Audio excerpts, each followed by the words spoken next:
शिवप्रेमी आहेत दीपक काटे, जेव्हा कोरटकर पंत छत्रपती संभाजी महाराजांना अय्याश म्हणतो तेव्हाही शांत असतात. जेव्हा कोश्यारी छत्रपती शिवाजी महाराजांचा अपमान करतो तेव्हाही शांत असतात.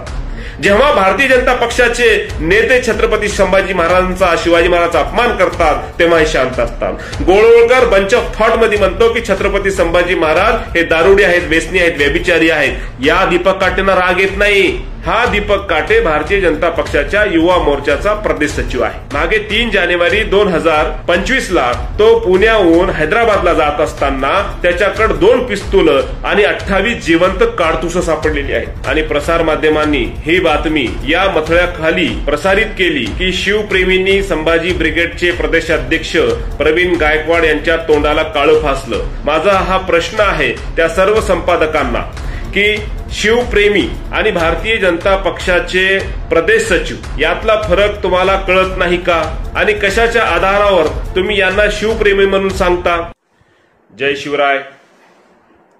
सोलापूर येथे संभाजी ब्रिगेडचे प्रदेश अध्यक्ष आदरणीय प्रवीणदादा गायकवाड यांच्यावर भारतीय जनता पक्षाचे युवा मोर्चाचे प्रदेश सचिव दीपक काटे व त्यांच्या सहकाऱ्यांनी जो जीवघेणा हल्ला केला यांचा मी सर्वप्रथम निषेध करतो. आणि ज्या ज्या संपादकांनी आणि प्रसार माध्यमांनी ही बातमी या मथळ्याखाली प्रसारित केली की शिवप्रेमींनी संभाजी ब्रिगेडचे प्रदेशाध्यक्ष प्रवीण गायकवाड यांच्या तोंडाला काळं फासलं, यांच्या या हेडलाईन मध्ये त्यांना होणारा हा आनंद दिसत होता. माझा हा प्रश्न आहे त्या सर्व संपादकांना की शिवप्रेमी आणि भारतीय जनता पक्षाचे प्रदेश सचिव यातला फरक तुम्हाला कळत नाही का?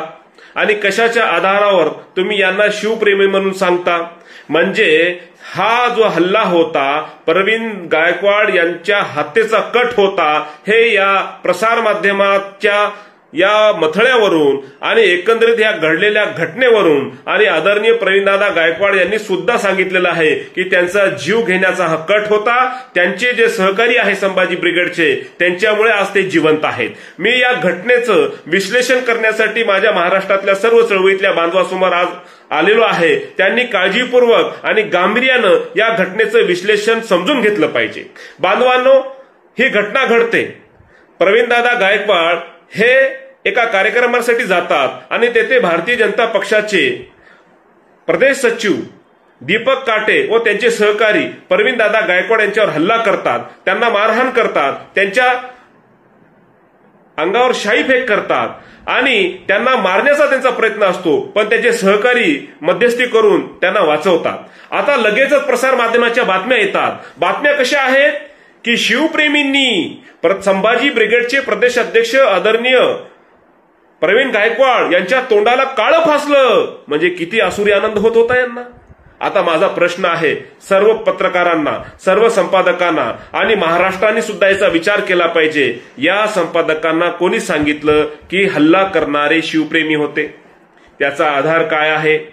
जर दीपक काटे सर्व महाराष्ट्राला माहित आहे, महाराष्ट्राला परिचित आहे, हा दीपक काटे भारतीय जनता पक्षाच्या युवा मोर्चाचा प्रदेश सचिव आहे आणि त्याची ओळख एवढीच नाही आहे की 3 जानेवारी मागे 3 जानेवारी 2025 ला तो पुण्याहून हैदराबादला जात असताना त्याच्याकडे 2 पिस्तूल आणि 28 जिवंत काडतुसं सापडलेली आहेत. तेव्हा त्यांना विमानतळावरील सुरक्षा कर्मींनी विचारलं की ही पिस्तूल कुठून आली, ही जिवंत काडतुसं कुठून आणली? त्यांनी उत्तर दिलेलं नाही. विमानतळावर प्रवाशाकडून पिस्तुलासह 28 काडतुसं जप्त करण्यात आलेली आहेत. पुणे विमानतळावर ही कारवाई झालेली आहे. तपासणी दरम्यान दीपक काटे नावाच्या व्यक्तीच्या बॅगेमध्ये पिस्तूल आणि 28 काडतुसं सापडली आहेत. पुणे विमानतळावरील सुरक्षा यंत्रणेकडून या दीपक काटे नावाच्या व्यक्तीला अटक करण्यात आलेली आहे. दीपक काटे हा भाजपचा कार्यकर्ता असल्यानं आता चर्चांना उधाण आलेलं आहे. आता ज्या दीपक काटेकडं 2 पिस्तूल आणि 28 जिवंत काडतुसं होती तो या प्रसार माध्यमांना शिवप्रेमी वाटतोय. या संपादकांना शिवप्रेमी वाटतोय, याचा अर्थ स्पष्ट आहे की हा हल्ला सरकार प्रायोजित होता. या महाग कुठं ना कुठं सरकारमधल्या मंत्र्याचं एक पाठराखण आहे आणि प्रसार माध्यमांना ही बातमी पुरवणारी ही तीच यंत्रणा आहे ज्यांना ही हत्या किंवा हे कट घडवून आणायचं होतं. आता माझं महाराष्ट्राला मागील काही घटनेचं मी संदर्भ देऊन या संपादकांना, या पत्रकारांना प्रश्न करतो की शिवप्रेमी म्हणजे नेमकं कोण आणि प्रवीणदादा गायकवाड हे शिवद्रोही आहेत का? म्हणजे सर्वात आधी जेम्स लेननं माँसाहेब जिजाऊंची बदनामी केली. त्यांनी आपल्या पुस्तकामध्ये सांगितलं की छत्रपती महाराजांचे वडील जे आहेत, बायोलॉजिकल फादर जे आहेत, ते दादाजी कोंडदेव आहेत असं सांगितलं जाते.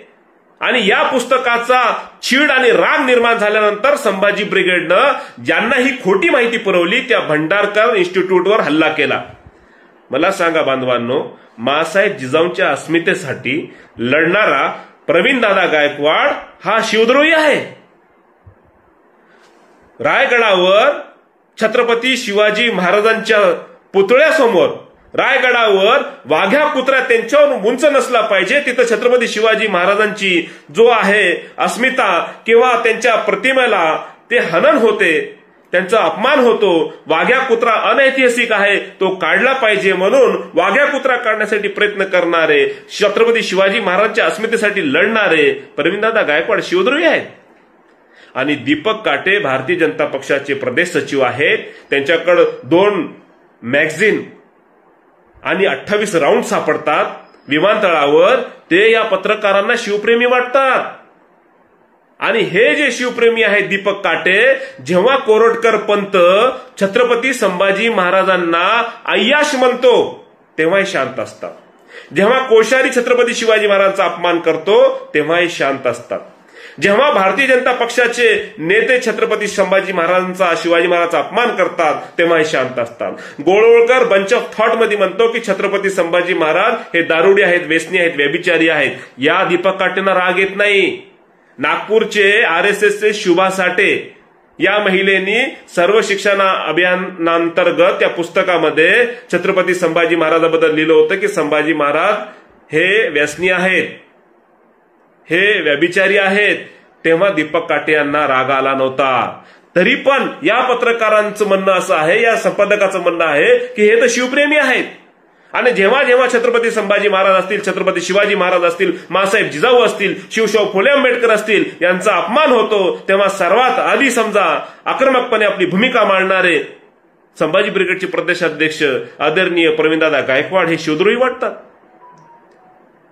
हा हल्ला आणि त्यानंतर लगेचच प्रसार माध्यमांनी जी हेडलाईन देऊन या बातम्या प्रसारित केल्या, याचा अर्थ स्पष्ट होतो की हा हल्ला सरकार प्रायोजित होता आणि सरकारमधल्या पक्षाचा एक पदाधिकारी हा हल्ला घडवून आणतो आणि पक्षाचं पद लपवून हे प्रसार माध्यम शिवप्रेमी म्हणून त्याचा उल्लेख करतात. याचा अर्थ असा आहे, या सर्व संपादकाचे व्हॉट्सअपचे मोबाईल तुम्ही तपासले तर त्यांना व्हॉट्सअप या सर्वांना एकाच मोबाईलवरून गेलेला आहे, एकाच संस्थेकडून यांना ही माहिती गेलेली आहे की तुम्हाला अशा बातम्या लावायच्या आहेत.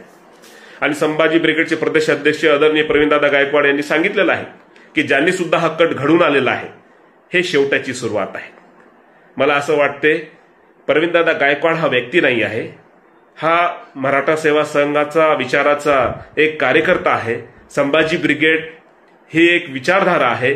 एका व्यक्तीला संपून तुम्ही विचारधारा संपू शकत नाही. म्हणून माझ्या महाराष्ट्रातील तमाम शिवशाहू फुले आंबेडकर विचाराच्या माझ्या सहकाऱ्यांना माझं सांगणं आहे की तुम्ही भावनिक होऊन प्रतिक्रिया देऊ नका. या घटनेला समजून घ्या. एक सामान्य तुम्ही कुत्र्याला जर धोंडा मारला ना, तो धोंडा कुत्र्याला लागतो, कुत्र्याला जखम होते, रक्त जाते, पण कुत्र्याला माहित असते मला इजा या धोंड्यामुळे झालेली आहे, पण हा धोंडा मारणारा जो आहे तो हात दुसरा आहे, तो धोंड्याला चावत नाही, ते हाताला चावतो. तसंच दीपक काटेचा वापर करणारा हात कोणता आहे? दीपक काटेचा हा धोंडा आहे, त्याचा जो वापर होत आहे, पण त्याला वापरणारा हात हा समजून घेतला पाहिजे आपण. हा हात तोच आहे जो छत्रपती संभाजी महाराज, छत्रपती शिवाजी महाराज, माँसाहेब जिजाऊ यांचं चारित्र्य हनन करतो, चारित्र्य हनन करणाऱ्याची पाठराखण करतो. आणि जो चारित्र्य हनन करतो कोरोटकर पंत, त्याला घेण्यासाठी कोल्हापूरच्या न्यायालयामध्ये प्रायव्हेट हेलिकॉप्टर पाठवतो. हे आपण समजून घेतलं पाहिजे बांधवांनो की हे जे हात आहेत ना, शिवचरित्रावर कलंक लावणारे हे जे हात आहे ना, माँसाहेब जिजाऊंच्या अस्मितेवर चारित्र हनन करणारे हे जे हात आहे ना, छत्रपती संभाजी महाराज चरित्र हनन करणारे हे हात आम्हाला कापून काढावे लागतील, संविधानिक मार्गाने संपवावे लागतील. हा संविधानिक लढा आहे, लोकशाहीचा लढा आहे आणि आपण शिवशाहू फुले आंबेडकर विचारधारेनं पूर्ण ताकदीनं आम्ही प्रवीणदादा गायकवाडच्या पाठीशी आहोत.